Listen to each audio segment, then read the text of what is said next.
사랑하는 우리 성도 여러분들, 코로나19 사태로 예배를 드리지 못하고 성전 예배가 중단되므로 많은 분들이 애통해하시고 답답해하실 줄로 압니다.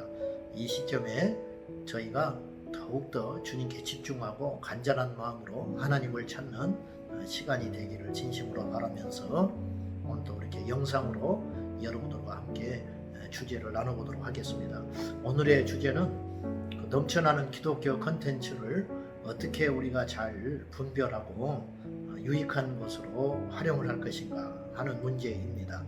사실은 오늘 이 시대는 이 컨텐츠 산업이 어마어마하게 확장이 됐습니다. 소위 말하는 지식, 정보, 유통 산업이 이 온 세계를 지배하고 있다, 그렇게 여겨집니다. 그래서 어느 한 사람 영웅으로 만드는 것도 그들의 손에 달렸고, 또 어느 한 사람 추락시키는 것도 그들의 손에 의해서 지배되는 세상으로 점점 가고 있습니다.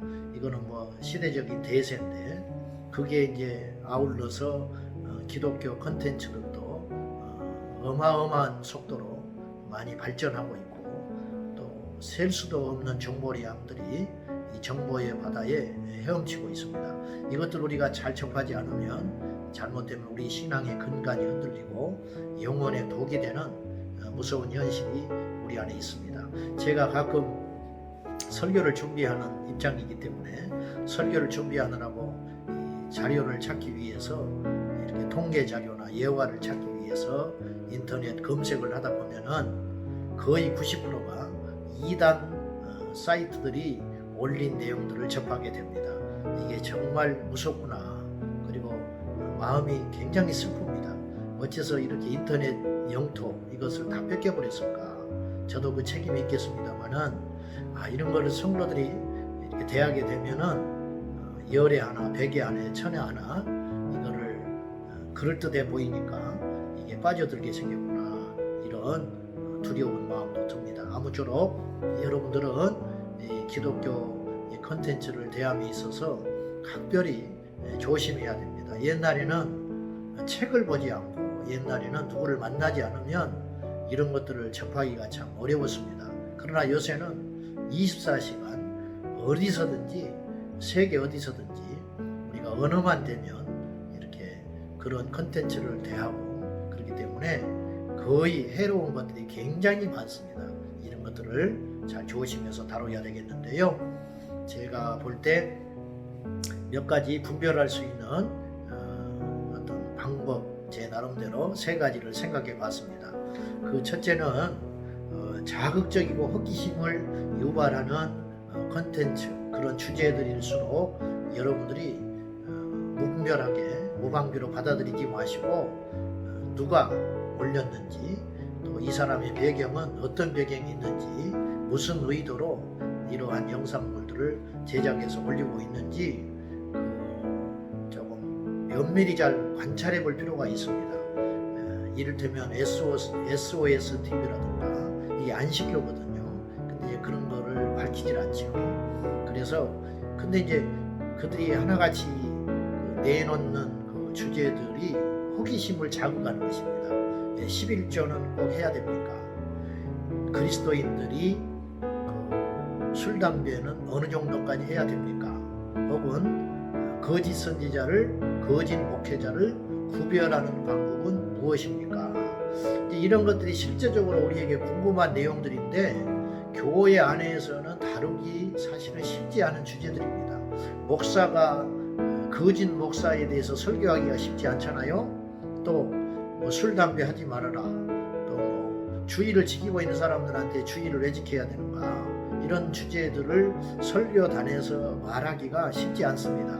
성도들이 그런 것들에 대해서 호기심을 갖고 있는데 그 가려운 것을 긁어준단 말이에요. 그러니까 그것을 듣게 되는데, 문제는 그것들이 올린 사람들의 주관적인 주장인 경우들이 굉장히 많다는 거예요. 성경에 근거한다는, 성경을 물론 인용을 하지요. 그렇지만 그걸 절대화하는 위험성이 있습니다. 그리고 이제 그것에 한번 생각들과 어떤 이론들이 우리 성도님들의 마음속에 자리 잡게 되면 그 교회 생활을 할 때 설교하시는 목사님들과 부딪히는 경우가 있습니다. 이제 사도신경에 대해서도 이게 뭐 잘못된 사도신경이다, 뭐 가짜다, 뭐 이런 식으로 영상물들이 많이 있습니다. 실제로 어떤 성도들이 그걸 접한 다음에 교회에서 사도신경 하는 것이 꺼려지는 거예요. 그리고 그걸로 목회자와 갈등을 일으키고 교회를 떠나는 그러한 분도 있다고 제가 들은 적이 있습니다. 결국은 무엇 때문에 그런 걸 하는 거예요. 그래서 무엇이 내 영혼에 유익한 것인가, 그걸 조금 지혜롭게 잘 구분을 했으면 좋겠다 하는 것입니다. 두 번째, 쏟아지는 기독교 콘텐츠 속에서 우리가 어떻게 이걸 잘 분별하고 유익으로 삼을 수 있을까 생각해 볼 때, 두 번째는 이 영상 콘텐츠는 어디서든지 쉽게 접할 수 있다는 장점이 있습니다. 이게 엄청난 매력이거든요. 운전을 할 때도 할 수 있고, 잠자리에서도 볼 수 있고, 어떤 조용한 자리에서도 혼자 그렇게 볼 수 있고, 산에서 들에서 골방에서 어디든지 무차별적으로 우리가 볼 수 있는 장점이기도 하지만, 쉽게 접하기 때문에 이게 영혼의 진수가 되기는 쉽지 않아요. 무슨 말이냐면은, 내 몸에 유익한 것은 사실은 그 인스턴트나 입에 달콤한 음식들은 몸에 해로운 것이 대부분입니다. 그런데 쉽기 때문에 전자레인지에 돌려서 먹어버리고 쉬운 노력으로 저렴한 비용으로 그것들을 자꾸 취하게 되면 내 몸이 결과적으로 해롭게 되겠죠. 마찬가지예요. 영상물을 대하고 그렇게 함으로써 내가 쉽게 대할 수 있는데, 내가 직접 성경을 읽고 거기에서 주님과 씨름한 것들을 얻어내는 것에는 못 따라오는 거예요. 이를테면 주님의 재림에 대한 어떤 논리들과 설명들과 뭐 시대의 징조니 이런지 해가지고 온갖 자료들을 해가지고 콘텐츠 영상으로 올리면 그걸 보고 듣는데 아주 달콤합니다. 그렇지만 실제로 성경은 잘 안 읽어요. 성도들이 그 시간에 요한계시록을 충분히 무릎 꿇고 읽고 깊이 묵상하고 장절로 이렇게 나눠서 연구하고 본인의 노트에 기록을 하고 이런 것들이요 훨씬 유익합니다. 그러니까 이런 것들도 꼭 작업을 병행해 달라 이렇게 부탁을 싶고요, 부탁을 드리고 싶습니다.